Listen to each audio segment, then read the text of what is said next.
Any of you ever think that it's ironic that they made a religion based off a person who wasn't religious? Spirituality versus religiousness. We're going to talk about how Jesus wasn't a religious person and really wasn't setting things up for religion.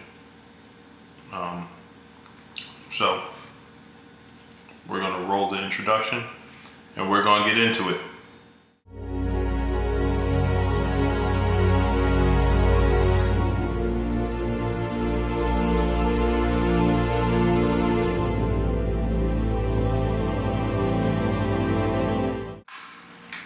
So if we look at the life of Jesus Christ, we see that he wasn't a religious person. The times that he was in the temple, they were very few, and most of the times that he was in the temple, he was getting flack from the religious leaders. Now you have the time when he was a child, and we'll discount that, but like even as a child, he was amazing to teachers because he was actually teaching them. So to me, it was like, what's the point of being here? You know, if I'm not learning anything, I'm actually teaching the people who are supposed to be wise, and they're supposed to be the teachers. But we're going to be in the book of John, and we're going to show how Jesus didn't get along with religious leaders and religious people. And the fact that when he was in the temple, it wasn't to be religious, and he actually got flack every single time, almost every single time that he was in the temples. So first we're going to go to John chapter 2.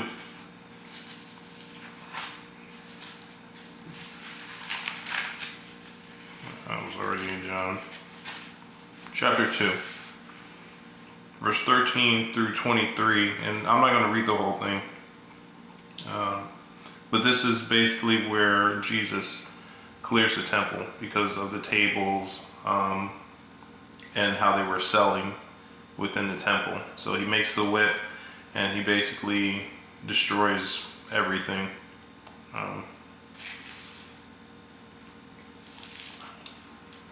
So we see here, you know, like he was causing a ruckus. 12:12. John 12:12.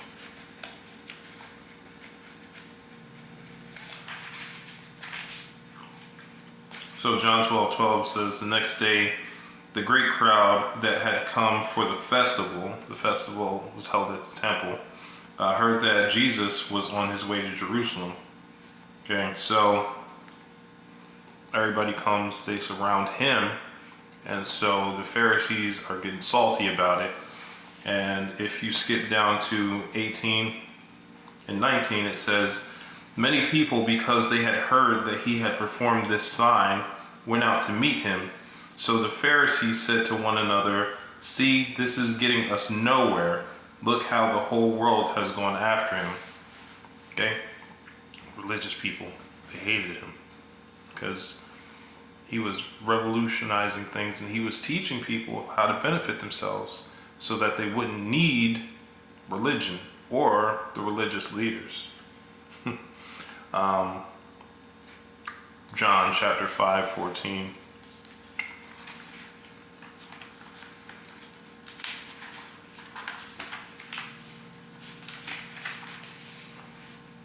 John 5 verse 14 says, later Jesus found him at the temple and said to him, see, you are well again. Stop sinning or something worse may happen to you.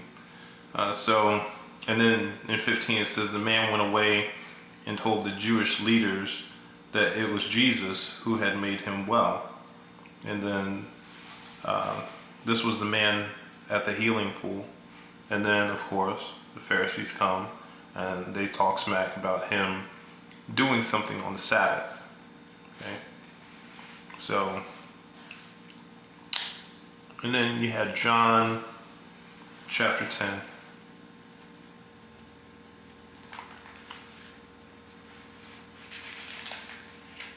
Verse 22.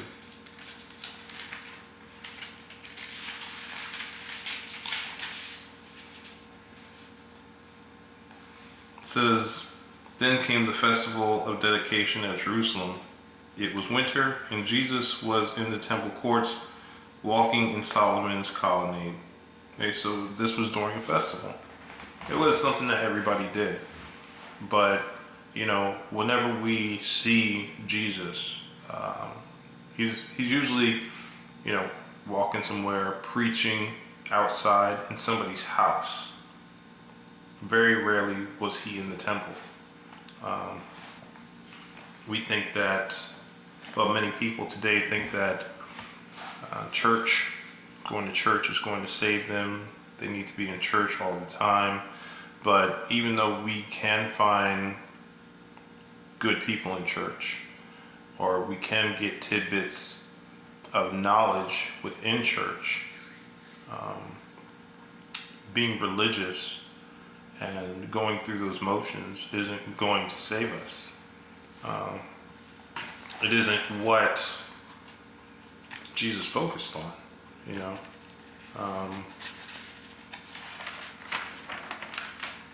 and then I'm going to show you how, the religious people, the religious leaders, hated Jesus, even though supposedly he was Son of God. He was there to help people save themselves.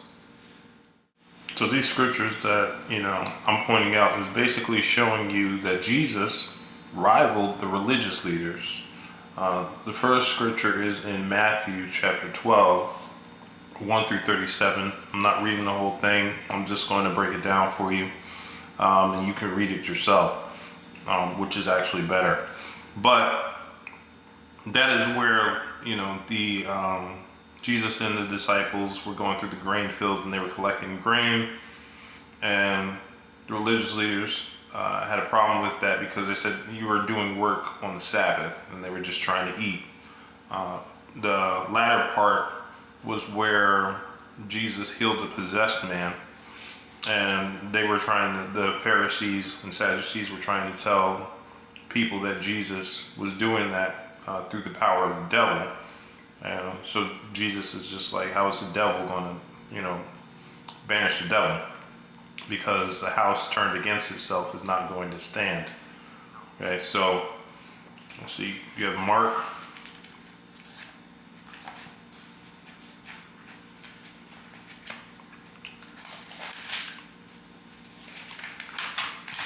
Chapter 7, verse 5 through 9. So the Pharisees and teachers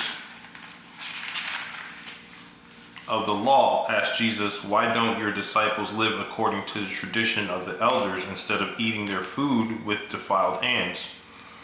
He replied, Isaiah was right when he prophesied about you hypocrites, as it is written, these people honor me with their lips, but their hearts are far from me.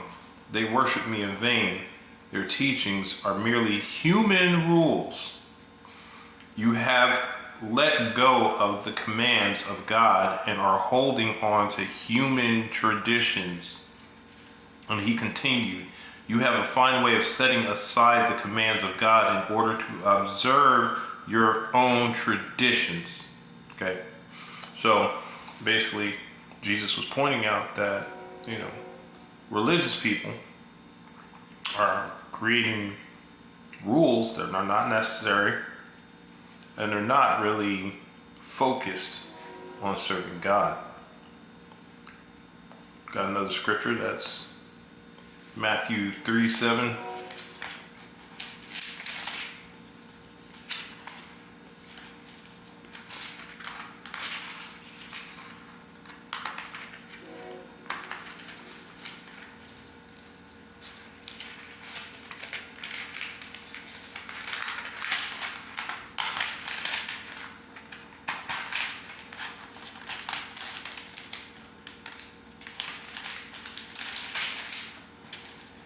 Matthew 3:7 says, but when he saw many of the Pharisees and Sadducees coming to where he was baptizing, he said to them, you brood of vipers, who warned you to flee from the coming wrath?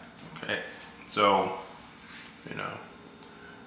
he compared them to poisonous snakes. This was John the Baptist speaking. Okay. So we see that John the Baptist was also a rival against the the elite religious people. But today we also see that when you have a spiritual person trying to speak about their beliefs, the people who are religious get up in arms.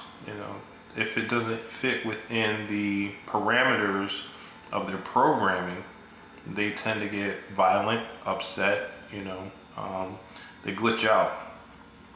And so those of us who are spiritual and who are truly seeking God, the universe, whatever you want to call it, who are seeking to raise our vibrations, we really need to be careful who we associate with, who we really talk to. And we, not necessarily saying that it's bad to go to church, but we also need to protect our minds and our hearts and not allow ourselves to be corrupted. If you go to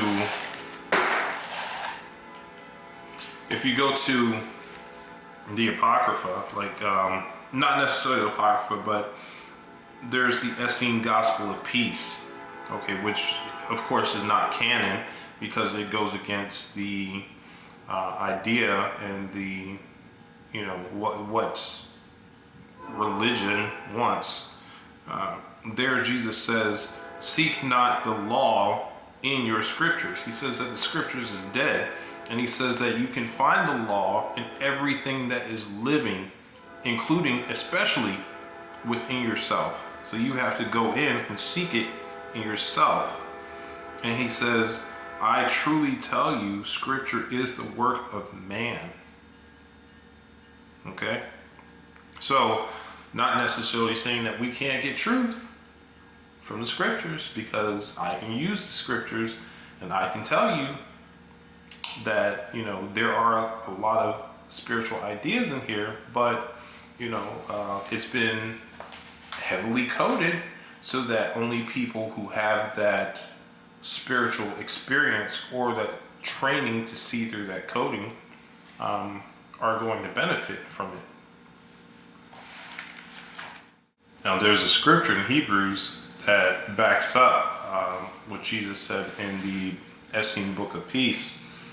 That is the scripture at Hebrews 8:10.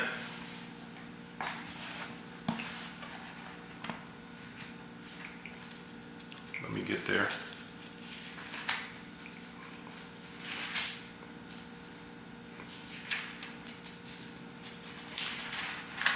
So Hebrews chapter 8. Verse 10 says, this is the covenant I will establish with the people of Israel at that time, declares the Lord. I will put my laws in their minds and write them on their hearts. I will be their God and they will be my people. Okay, so if supposedly we are the true God's people, the children of the Creator, we would already know what is right and what is wrong. We don't need to be told these things. It would come naturally to us what we need to do and how we need to move. So, with that said, just be careful. Be careful what you take into your minds.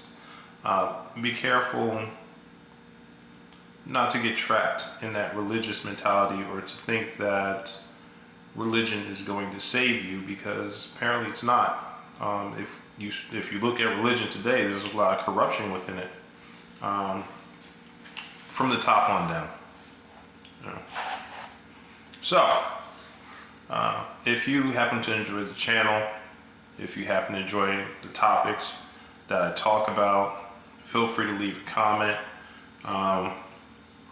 Subscribe, like, share, of course, and let's continue to share our spiritual experiences together. I'm going to continue to talk about the different book reviews and just the different things that come to me and the different topics that pop up, and hopefully you guys benefit from it. Thank you for watching the channel. I'll talk to you guys later.